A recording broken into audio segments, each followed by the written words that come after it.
ಮೀನುಗಾರರಿಗೆ ಬಹಳಷ್ಟು ಕೊಟ್ಟಿದ್ದೀವಿ ಈ ಸಾರಿ 3,000 ಕೋಟಿ ರೂಪಾಯಿ ಮೀನುಗಾರರಿಗೆ ಕೊಟ್ಟಿದ್ದೀವಿ. ಅವ್ರಿಗೆ 1,500 ರೂಪಾಯಿ ಕೊಡ್ತಿದ್ವಲ್ಲ, ಅದಕ್ಕೆ ಅದನ್ನು 3,000 ರೂಪಾಯಿ ಮಾಡಿದ್ದೀನಿ. ಆಮೇಲೆ ಮೊದಲನೇ ಬಾರಿ ಸಮುದ್ರದ ಆಂಬುಲೆನ್ಸ್ ಮಾಡಿರ್ತಕ್ಕಂಥದ್ದು ಇಲ್ಲಿವರೆಗೂ ಮಾಡಿರಲಿಲ್ಲ, ಅದು ಮಾಡಿದ್ದೀವಿ. ಮತ್ತು 10,000 ಮನೆಗಳು ಕಟ್ಟಿಸ್ಕೊಡ್ಬೇಕು ಅಂತ ಮಾಡಿದ್ದೀವಿ. ಸೊ ಮೀನುಗಾರರಿಗೆ ಈ ಸಾರಿ ಬಂಪರ್ ಕೊಡುಗೆಗಳನ್ನು ಕೊಟ್ಟಿದ್ದೀವಿ.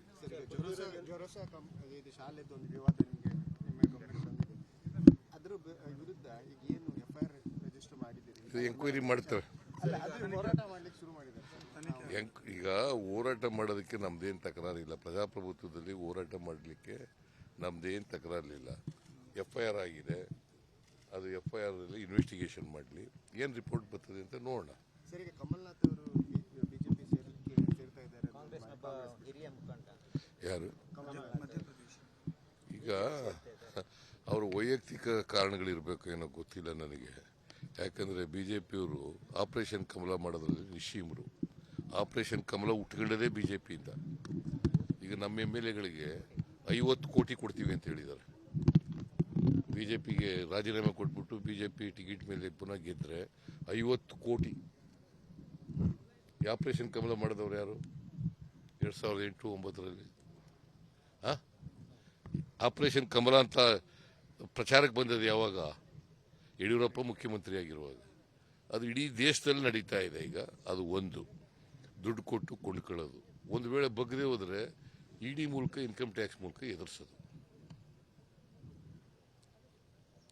ದುಡ್ಡಾಸೆಗೆ ಬಗ್ಗದೆ ಹೋದರೆ ED ಮೂಲಕ, ಇನ್ಕಮ್ ಟ್ಯಾಕ್ಸ್ನವ್ರ ಮೂಲಕ ಎದುರಿಸೋದು, CBI ಮೂಲಕ ಎದುರಿಸೋದು. ಇದು ಮಾಡ್ತಾ ಇದ್ದಾರೆ ಅಷ್ಟೇ. ಗೊತ್ತಿಲ್ಲ ನನಗೆ, ಗೊತ್ತಿಲ್ಲ, ನಾನು ಮಾತಾಡಬಾರ್ದು.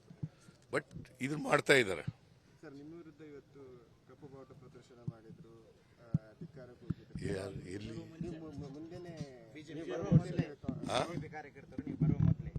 ಬರೋಕ್ ಮೊದಲು ನಾನು ನೋಡಿಲ್ಲಪ್ಪ, ನನಗೆ ಗೊತ್ತಿಲ್ಲ. ನಿಮಗೆ ಮಾಡಿರ್ಬೇಕು. ಬರಕ್ಕೆ ಮುಂಚಿತ ಮಾಡಿದ್ರೆ ನಿಮಗೆ ಮಾಡಿರ್ಬೇಕು. ಅಲ್ಲಪ್ಪ, ಆಯ್ತಪ್ಪ, ನಾನು ಬರಕ್ಕೆ ಮುಂಚಿತ ಕಬ್ಬೌಟ ಮಾಡಿದ್ರೆ ನಿಮ್ಮ ವಿರುದ್ಧ, ನನ್ನ ವಿರುದ್ಧ ಅಲ್ಲ. ಅದು ಬೇರೆ ಪ್ರಶ್ನೆ. ಈಗ ನಾ ಬಂದ ಮೇಲೆ ತಾನೇ ಕಬ್ಬೌಟ ಪ್ರದರ್ಶನ ಮಾಡಬೇಕು.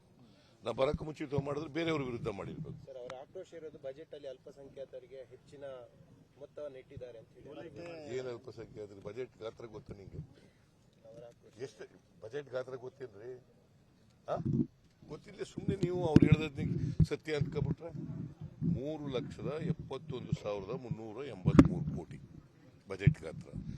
ಅಲ್ಪಸಂಖ್ಯಾತರು ಕೊಟ್ಟಿರೋದು 3,000 ಕೋಟಿ. ಎಷ್ಟು ಪರ್ಸೆಂಟ್ ಆಯ್ತಪ್ಪ? 1% ಇಲ್ರಿ. ಅದು ಜಾಸ್ತಿನಾ? ಅವ್ರು what is the population of the Muslims? 14%. ನಾ ಎಷ್ಟು ಪರ್ಸೆಂಟ್ ಕೊಟ್ಟಿರೋದು? 0.8. ಜಾಸ್ತಿನಾ? ಹೇಳಿ ನೀವೇ. ಅಂದ್ರೆ BJPಯವ್ರು ಸುಳ್ಳು ಹೇಳ್ತಾವ್ರಲ್ವಾ?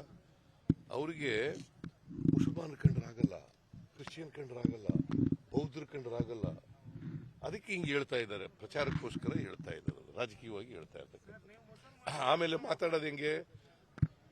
ಸಬ್ಕಾ ಸಾಥ್ ಸಬ್ಕಾ ವಿಕಾಸ್. ಏನದಂದ್ರೆ ಏನ ಹಿಂದಿನಲ್ಲಿ ಹಂಗಂದ್ರೆ ಸಬ್ಕಾ ಸಾಥ್ ಸಬ್ಕಾ ವಿಕಾಸ್ ಅಂದ್ರೆ ಮತ್ತೆ ಯಾಕೆ ಸುಳ್ಳು ಹೇಳಿರಿ? ಈಗ 52,000 ಕೋಟಿ ಗ್ಯಾರಂಟಿಗಳು ಕೊಟ್ಟಿದ್ವಿ. ಎಲ್ಲ ಮುಸಲ್ಮಾನರಿಗೆ ಕೊಟ್ಬಿಟ್ವಾ? ಹೇಳಪ್ಪ ನೀನೇ ತಮ್ಮ.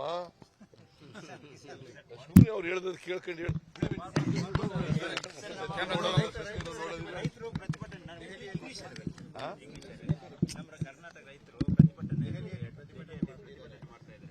ಈಗ ನಾವು ಏನ್ ಹೇಳಿದೀವಿ, ರೈತರು ಯಾಕೆ ಇದು ಮಾಡ್ತಾ ಇದ್ದಾರೆ? ಸ್ವಾಮಿನಾಥನ್ ಶಿಫಾರಸನ್ನ ಜಾರಿ ಕೊಡಿ ಅಂತ. ಗೊತ್ತಾಯ್ತಾ? MSC ಕೊಡ್ತಾ ಇದ್ದೀರಲ್ಲ, ಎಲ್ಲ ಬೆಳೆಗಳಿಗೂ ಕೊಡಿ, ಅದಕ್ಕೊಂದು ಕಾನೂನು ಮಾಡಿ ಅಂತ ಹೇಳ್ತಾ ಇದ್ದಾರೆ.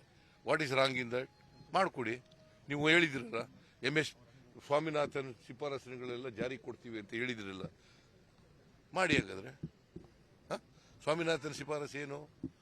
MSP ನೀವು ಕೊಡುವಾಗ cost of cultivation plus 50%, cost of cultivation plus 50% ಕೊಡ್ತಾ ಇದ್ದೀರಾ? ಕೊಡ್ತಾ ಇಲ್ಲ, ಅದನ್ನು ಕೊಡಿ ಅಂತ ರೈತರಿಗೆ ಕೇಳ್ತಾರೆ. ಅನುಕ್ಷಣದ ಸುದ್ದಿಗಳಿಗಾಗಿ ವಿಸ್ತಾರ ನ್ಯೂಸ್ ಯೂಟ್ಯೂಬ್ ಚಾನೆಲ್ ಸಬ್ಸ್ಕ್ರೈಬ್ ಮಾಡಿ. ಹೊಸ ಸುದ್ದಿಗಳ ನೋಟಿಫಿಕೇಶನ್ಗಾಗಿ ಬೆಲ್ ಐಕಾನ್ ಕ್ಲಿಕ್ ಮಾಡಿ. ಲೇಟೆಸ್ಟ್ ಅಪ್ಡೇಟ್ಸ್ಗಾಗಿ www.vistaranews.com ವೆಬ್ಸೈಟ್ಗೆ ವಿಸಿಟ್ ಮಾಡಿ. ಅಂಗೈಯಲ್ಲೇ ಜಗತ್ತಿನ ಸುದ್ದಿ ತಿಳಿಯಲು ವಿಸ್ತಾರ ನ್ಯೂಸ್ ಕನ್ನಡ ಆಪ್ ಡೌನ್ಲೋಡ್ ಮಾಡಿ.